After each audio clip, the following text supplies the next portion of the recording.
Bing bongy bong, bing bongy bong. This is Joe, the bearded historian. He'll tell you an interesting story.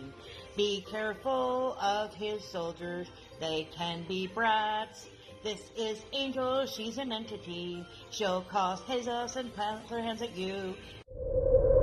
This is Sue, she likes spirits, not the alcohol. She's the reason this channel exists. This is David, he likes fire trucks. He's here occasionally. Bing bongy bong, bing bongy bong, bing bongy bong. We preserve his story. I'm late. Fortunately, I do not have an important date. You guys are important, but unfortunately, I'm also very flexible and can arrive whenever I get these things up. Today's video is on about the first postal strike. So I've got some birds because messenger pigeons. That's it. Ready? Here we go. Shout out time. Here's a shout out just for you.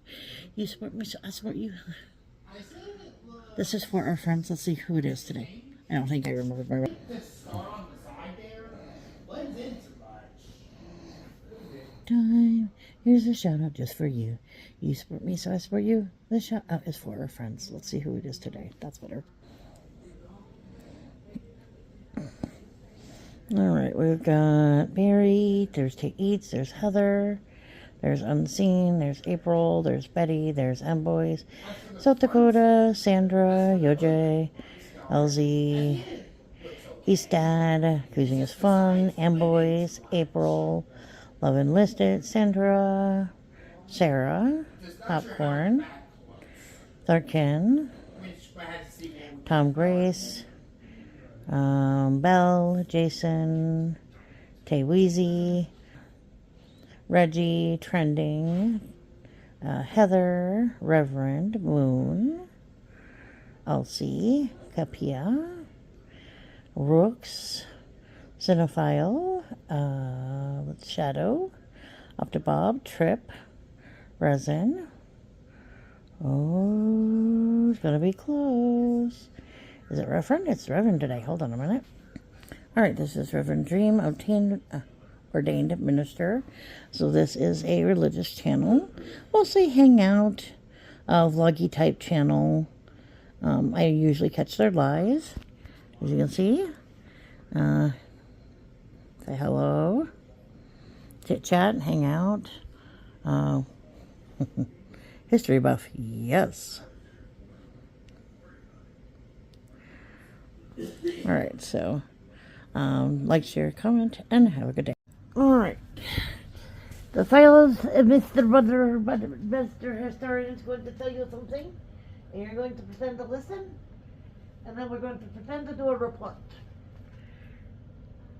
A report? You actually expect them to use, well, they can't use paper anymore. They probably have to make a notepad on their phones. Everybody's phone has a notepad, so therefore it should be easy. It should be easy. Right. And it's not like I'm requiring 3,000 words. No, only 2,000. But the topic today dates back to 1970, and there was an episode that happened. Started out on the East Coast when a wildcat strike happened. For those of you who are unfamiliar with the term, a wildcat strike is technically an illegal strike because technically at that time federal employees could not strike for better wages, better working conditions, etc. But what had happened was that over on the East Coast, primarily in like New York, people were getting kind of unhappy with their working conditions, and I don't really blame them. But let's take and play a little bit with the back story on this too, because when you think about how the United States Postal Service was, for the longest time it was kind of an inglorious job. I mean, at the same time, everybody knew who you were, and sometimes you were not the most popular person. Somebody was waiting for their mail, and it took, 2 months for a letter to come from New York City to Cheyenne, Wyoming. You might get a little irritated about it. Still get irritated. No, wait, sorry. Yeah. Sorry. There we go again. But at the same time, some of these guys would have multiple jobs. Sometimes the post office didn't even have a regular building. Out here, there were times that we saw the post office was a living room at the biggest ranch's house, until they started, coming back and saying, well, you need to have this, this, and this, otherwise we're going to have to pull your postal equipment. And so sometimes it was kind of a crucial thing, because when your town lost its post office, some people were like, well, are we still a town? Sort of. It was kind of an ugly situation. Now, a couple of the things that started to cause eyebrows to go up when it came to the post office was, even back then, there was issues of wages, there was issues of conditions of some of these post offices, too hot in the summer, too cold in the winter. Some people didn't get paid hardly as much as others. The thing I found was kind of interesting is blacks did not get paid as well as whites, which is kind of crazy. And of course, they also talk sometimes about the post offices as dungeons, which is kind of creepy, to be honest. But again, these are also the same guys who, out in the rain, the snow, the sleet, and, in the dark of night, will not stop these guys from doing their job. And for a lot of guys, it was an inglorious, thankless job, but they were part of the government. And so they had their tasks, and it finally came to a head, because they were like, Congress, the one thing that was interesting off of this list was low benefits, low working conditions, wages were very low. They said that an immediate trigger for the strike was a congressional decision to raise the wages of postal workers by only 4%. At least they got a raise. Congress raised their own pay by 41%. Hey, they always get more. Exactly. Nobody agrees they should get more other than them, but No. And, at that time, again, not permitted by law to engage in collective bargaining. Striking postal workers felt wages were unnecessarily low. The working conditions were unhealthy and unsafe. Well, I'm sorry, you're also in Manhattan in the Bronx. Hello. The APWU president, Mo Byler, described Manhattan post offices as dangerous, dirty dungeons, stifling, and too cold in the winter, too hot in the summer. Well, the post office department's management was outdated, and according to workers haphazard. Postal union lobbying of Congress to obtain higher pay and better working conditions had proven fruitless. Well, of course, you're going up against Congress. What do you expect? right? Now, the importance of black workers was amplified by a militancy outside of the post office. Isaac and Christensen identify the civil rights movement as a major contributor to the 1970 strike, as well as other radical labor actions. Oh, They how dare they? highlighted several casual connections, including cultural climate, overlapping personnel, and the strike demonstration effect, showing that nonviolent civil disobedience could accomplish political change. Well, March 17th, 1970, in New York City, members of the National Association of Letter Carriers, Branch 36, met in Manhattan and voted to strike. Picketing began just after midnight on March 18th, and this was the mass action where rank and file leaders emerged, like Manhattan letter carrier Vincent Sombretto, who would go to the elected first branch and then national precinct of the NALC. More than 219,000 United States Post Office Department workers were eventually involved across the nation, although initially the strike affected only workers in New York City. I'm sorry, it's still a big frickin' city. Yes. 5 boroughs. Come on. Now, these workers decided to strike against the wishes of the leadership. The spontaneous unity produced by this decision empowered the workers. Now, President Nixon appeared on the national television and ordered the employees back to work. Back to work. But his address only stiffened the resolve of the existing workers and angered them in another 571 locations in other cities into walking out as well. Workers in other government agencies also announced that they would strike if Nixon pursued legal action against the postal employees. No, I don't think he would do that, Nikki. What? Why not? I don't know, bigger strike.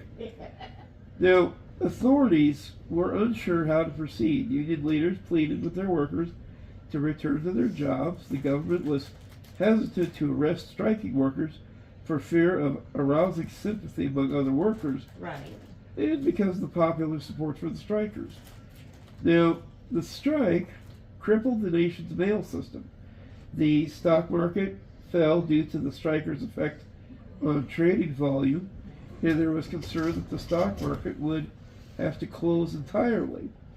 When the strike first kicked off, postal letter carriers were delivering more than 270 million pieces of mail a day. Wow. Due to the carriers striking, this led to the lack of distribution of the mail and a massive buildup of important government and financial documents. The strikes not only affected a normal citizen's daily life, but also prohibited 18-year-old men from being notified about them being drafted to go to war in Vietnam. Uh-oh. Oops. Now, during 1970, the annual salary for a postal worker was about $6,176, or about $51,000 in today's money, in comparison to a sanitation worker who was making $7,870. After the postal workers conducted numerous... I hate to say, but I think that the Postal Service has an easier job. Therefore, they shouldn't be paid as much. That too, because I'm just saying, they were being paid pretty decent wages. For what they were doing, yeah. I mean, what I would like to do is they ought to take a complete cross-section of jobs. How much did teachers make? And we know that one. How much did, my dad make? Right. Working for the cement plant. A hard, physical, laborious job. You know. As I mentioned, the postal workers conducted numerous pickets. They had finally won a 6% wage increase. Ooh. President Nixon felt pressure from the postal workers to collectively bargain for a better salary. With pressure applied, President Nixon signed the Postal Reorganization Act to create a new U.S. Postal Service. Well, let's do that again. Oh, yeah. In which postal workers would get an additional 8% wage increase. Oh, not giving them a raise. I just wanted to have it reorganize the system. Yeah. Now, Nixon spoke to the nation again on March 23rd.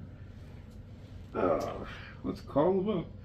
Asking the workers to go back to their jobs and announcing that he would deploy the National Guard to deliver mail in New York. Woo! The announcement was accompanied by Proclamation 3972, which declared a national emergency. Nixon then ordered 24,000 military personnel to begin distributing the mail. Operation Graphic Hand had its peak at Really? Yes. Oh my God! Let's come up with a dumb who name. came up with that name? Oh my somebody goodness! Nixon's party.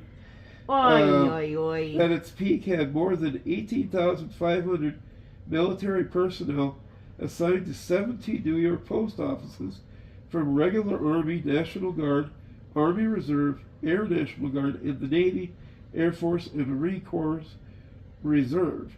This was not necessarily very effective. Well, duh.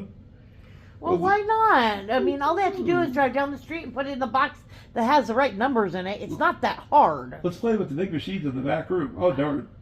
That belt's... I don't think they had those back then. We would have to look and see. I don't know what kind of sorting systems they had back then. I imagine, though, in the bigger cities they might. They might have had something, but I don't know. Yeah. But still, it's not that hard. No. Now, it says that the strike ended after 8 days with not a single worker being fired as the Nixon administration continued to negotiate with postal union leaders. With Nixon signing the Postal Reorganization Act, workers were given an additional 8% wage increase. Although the postal strike was unlawful, it ended up being the largest strike against the federal government and the first walkout against the federal government in U.S. history. Remedies from the strike included lower cost life insurance, increased wages, and safer working conditions. Now, for the fun-filled outcomes, this Postal Reorganization Act influenced the passage and signing of the Act of 1970. Effective on July 1st, 1971, the U.S. Post Office Department became the U.S. Postal Service, an independent establishment of the executive branch. The four major postal unions, the National Association of Letter Carriers, American Postal Workers Union, National Postal Mail Handlers Union, and the National Rural Letter Carriers Association, won full collective bargaining rights, the right to negotiate on wages, benefits, and working conditions, although they still were not allowed the right to strike. Also on the 1st of July, 1971, 5 federal postal unions merged to form the American Postal Workers Union, the largest postal workers union in the world. The APWU was a conglomeration of previous labor unions in mail service. The NAPE's origins from the 13 original colonies compiled of college-educated African-American railway mail service workers. The NAPE, standing for the National Alliance of Postal Employees, began in 1923 to unionize all African Americans in the United States Postal Service, evolving into incorporating government workers outside the Postal Service. The name commonly used now is NAPFE, or National Alliance of Postal and Federal Employees. During the 1960 Jim Crow era, Mississippi NAACP leadership rose as an African American civil rights activist, joined the Postal Workers Union. Now, I was also going to look up this Happy Reorganization Act and see what all damage it did. Again, law passed by the United States Congress that had abolished the then U.S. Postal Service, the Post Office Department, which was a part of the cabinet, and created the U.S. Postal Service, a corporation-like independent agency authorized by the U.S. government as an official service for the delivery of mail in the United States. Nixon had signed this act into law on August 12, 1970.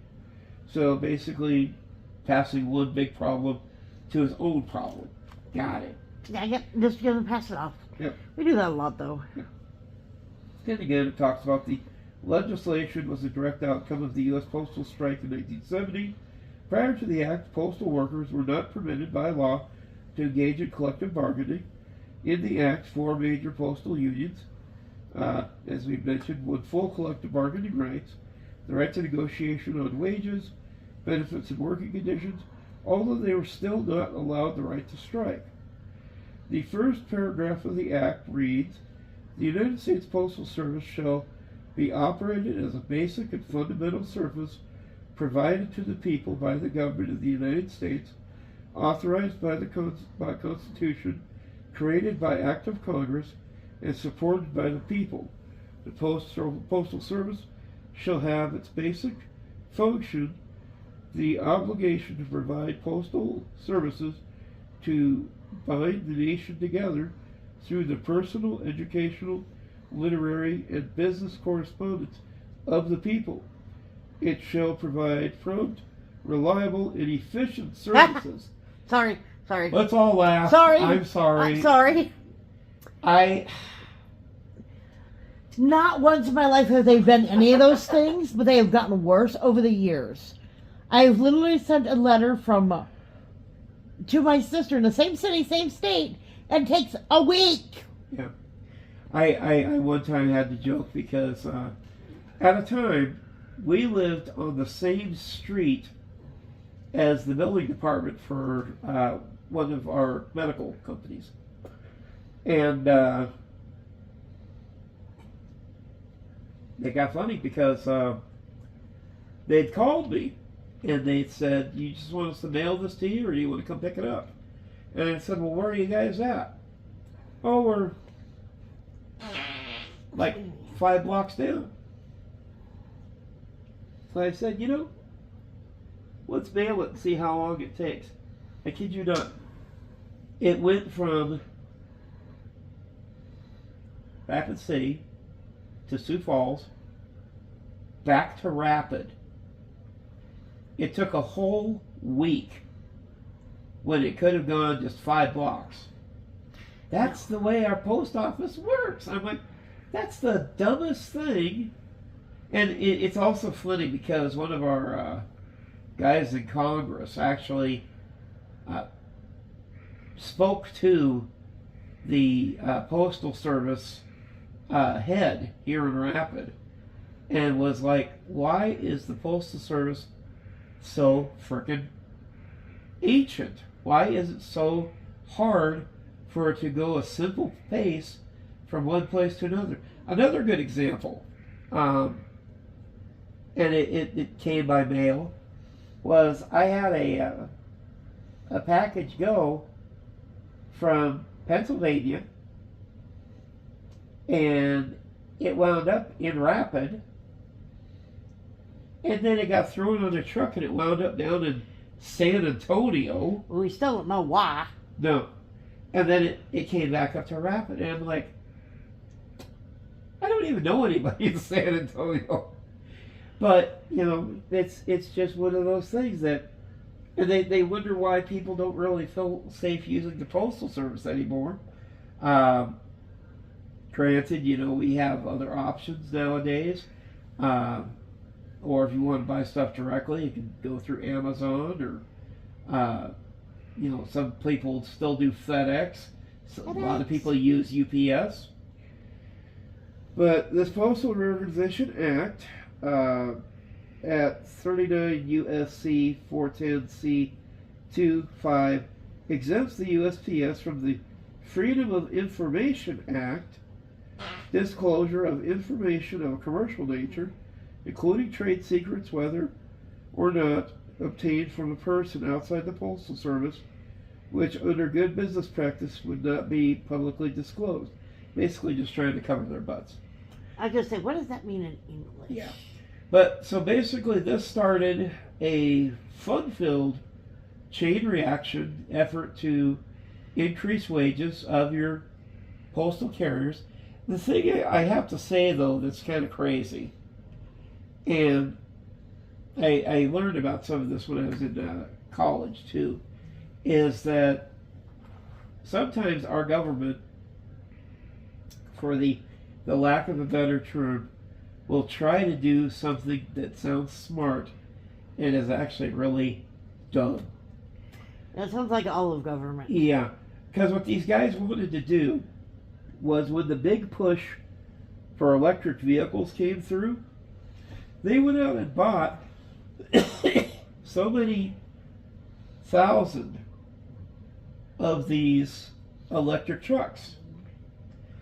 And they thought, well, all these post offices will be able to run on electric trucks, which is a great idea. There's only 2 problems.